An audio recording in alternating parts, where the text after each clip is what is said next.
मेरे बच्चे, मैं आज तुम्हें एक बहुत ही महत्वपूर्ण बात बताने आया हूँ। तुम्हारे जीवन में कोई ऐसा है जो इस समय तुम्हें बिना वजह परेशान किए जा रहा है। जलन और अहंकार ने उस व्यक्ति के मन को ढक लिया है।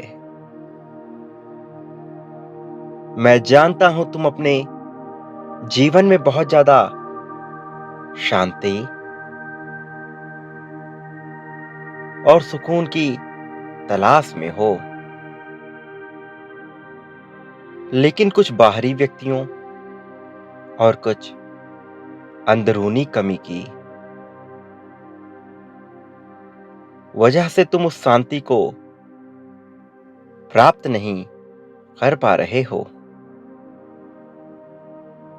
लेकिन तुम इस बात को अच्छी तरह से नहीं जानते कि तुम एक बहुत ही सच्चे हृदय के मनुष्य हो।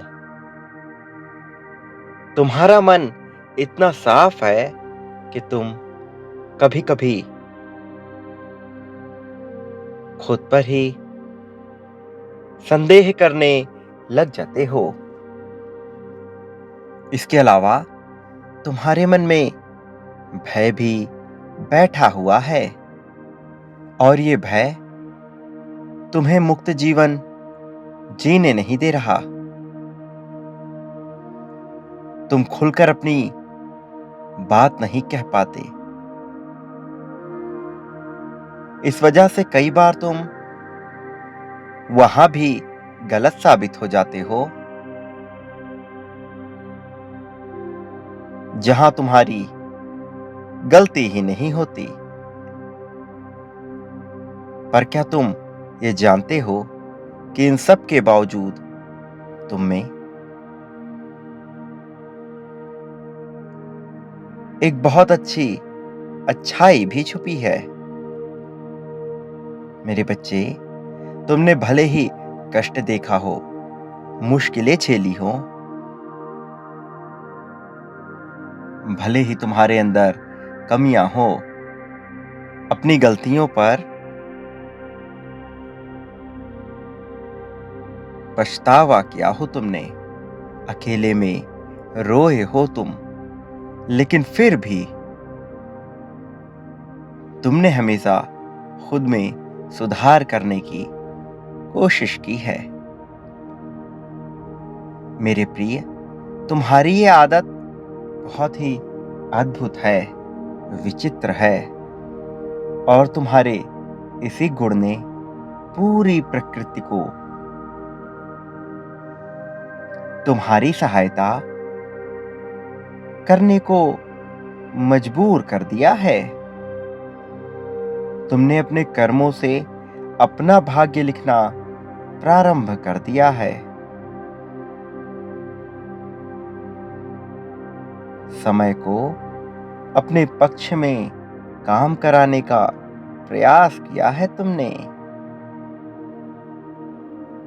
इसलिए तुम्हारा जीवन अब तक कैसा भी बीता हो, लेकिन अब तुम्हारे जीवन में परिवर्तन का दौर शुरू होगा।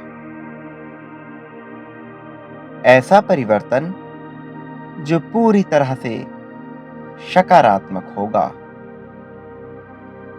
और तुम्हारी खुशियों के लिए ही होगा। और तुम्हारी खुशियों के लिए यह प्रकृति वो सारी व्यवस्था करेगी जो तुम्हारी उन्नति के लिए आवश्यक है। और मेरे संकेत तुम्हारे रक्षण का कार्य करेंगे और तुम्हारा मार्गदर्शन करते रहेंगे। सदा याद रखना, मेरा आशीर्वाद हमेशा तुम्हारे साथ है। सदा सुखी रहो, तुम्हारी उन्नति होगी। मेरे संकेतों को समझने का प्रयास करते रहना।